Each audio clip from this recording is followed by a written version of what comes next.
Yes, everybody, Russ and the West Ham Network. Hope you are all safe and well. So, obviously, international break, so it gives us an opportunity to do some different content. And obviously, we've had lots of requests for extra episodes to a Wahai series, which is great. I'm glad you guys are really enjoying it. If you're new to the channel, what we try and do occasionally is do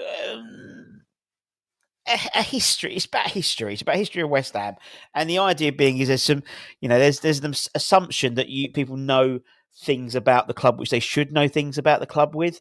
Why do we play in claret and blue? Why do we sing bubbles? That type of thing. So the idea is to furnish you with that information, and obviously some things aren't cut and dry. So why do we play in claret and blue? There isn't really a definitive reason why we do that. There's loads of rumors and folklore and stuff like that. But a question I've been two or three people have mentioned to me is about the Boleyn. Going back to the Boleyn, and why was it called the Boleyn? Well, it's sort of a combination. It was why was it called the Boleyn, and about the castle as well. The castle on the badges, you can see some of the shirts like got the 91, 92 badge, and where we had like the castle and you know, Boleyn Castle, all that type of stuff. So we're gonna talk about that whole thing. So strap yourself in. There's a lot of legends and myths, and we talk about the war and all that type of stuff. So it's I find it fascinating. I found that, and I find all this fascinating going and looking through, reading articles and sort of putting two and two together and things like that. Now, legends, as we know, particularly where we spoke about the claret and blue while we were playing that, and the legend of um, the Aston Villa race at Birmingham Fair and stuff like that. They tend to stick around, especially when they involve sort of larger than life characters and things like that. And particularly so with this one because it involves King Henry VIII and Anne Boleyn. Now, one such tale suggests that the Tudor couple once met uh, a grand estate in Green Street, and later that became deeply entwined with the history of West Ham. But is there any truth to it? Is it a romanticized story? Is it passed down from generation to generation? And so we think because it's done that way, it's fact. I don't think so, to be honest. And why was it called? Why was the ground called the Bowling Ground? Why do we have a castle on there, on the badge, that type of thing? So, I mean, it's a great story. The fact is that of Henry VIII and Anne Boleyn basically having their wicked ways in Green Street, albeit in Green Street House, but it's almost certainly factually untrue. For starters, Green Street House itself wasn't even built during Anne Boleyn's existence. It was constructed in 1544, which was 8 years after she'd had her head chopped off at the Tower of London. So some freaky shit going down if that was the case when she was executed in 1536. By that time, Henry was already on his fifth wife and was 3 years away from popping his clogs anyway. So there's no historical evidence to even suggest that Anne Boleyn ever set foot near Green Street, let alone had a castle there which she stayed in. So from that's debunked. But why was it called the Boleyn? Why was it called the Boleyn? The most plausible explanation for why it was called the Boleyn and Boleyn Castle and things like that actually lies with Anne's brother George Boleyn, who sounds like he used to play, left inside half in the 1950s. But he was believed to have rented Green Street House during the Tudor period, and over time, the connection with the Boleyn family sort of again grew and grew into a full-blown legend in essence, with the estate's turret boundary wall, as we can see here, inspiring the name, castle, but then Boleyn's Castle. Now, Green Street House itself went through a number of transformations over the centuries. It was rebuilt, then it fell into the ownership of Cardinal Manning. It later became a Roman Catholic Reformation school, and later a church known as St. Edward's was added to its ground.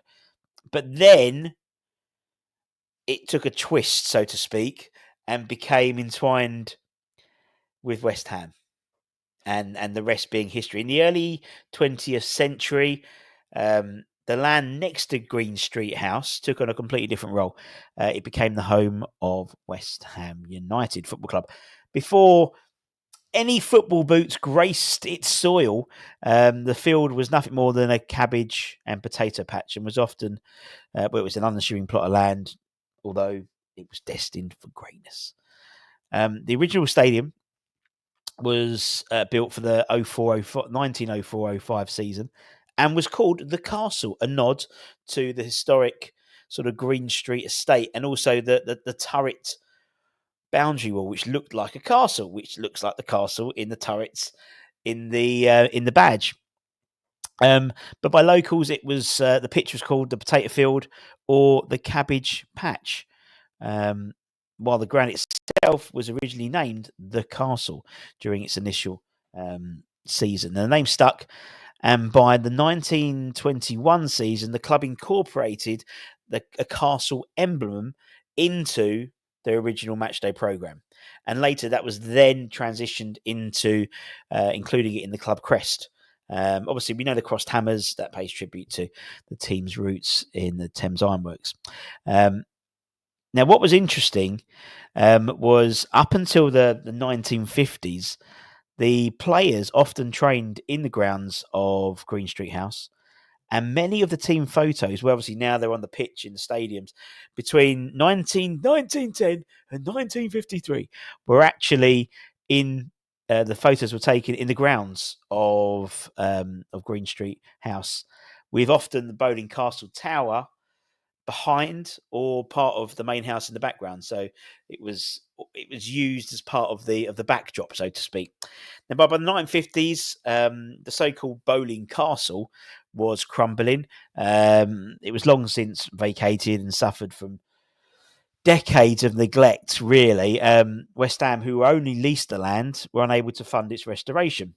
Sounds familiar now. So it's back to the same. Some was it 100, almost 75 years later? We can't fund any restoration in the London Stadium, but in 1944, during the war, there was bomb damage to to one of the stands, and because of post-war material shortages and pressing repairs needed elsewhere, it wasn't an option simply to. I think it was around £10,000 they needed to restore it to its former glory. So in 1955, the decision was made to demolish the castle tower. So a landmark that stood for centuries was reduced to rubble. Although the tower's long gone, it's, as we know, remained very much in the memory of West Ham's of the Boleyn Ground. We had the horrible turrets towards the end of the time at the Boleyn, and obviously we had it very much emblazoned on the badge until obviously the move to the London Stadium.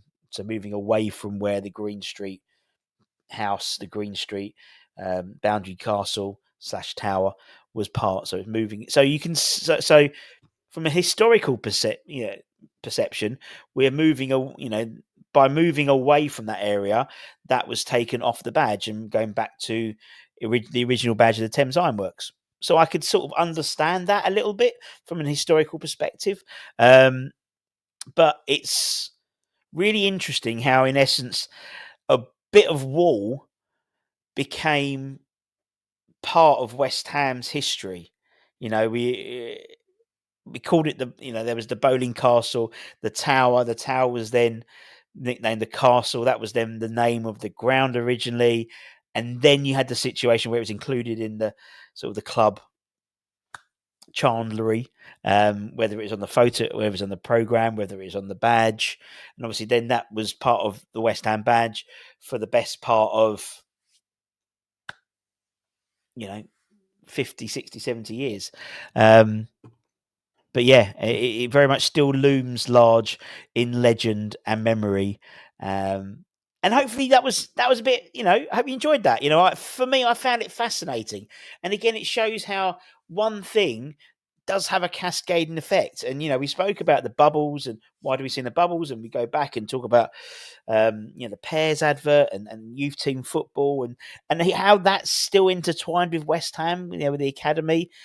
and how this is still entwined with West Ham, because when we first took on when we first had the boat, what became but the bowling ground, we didn't own the ground.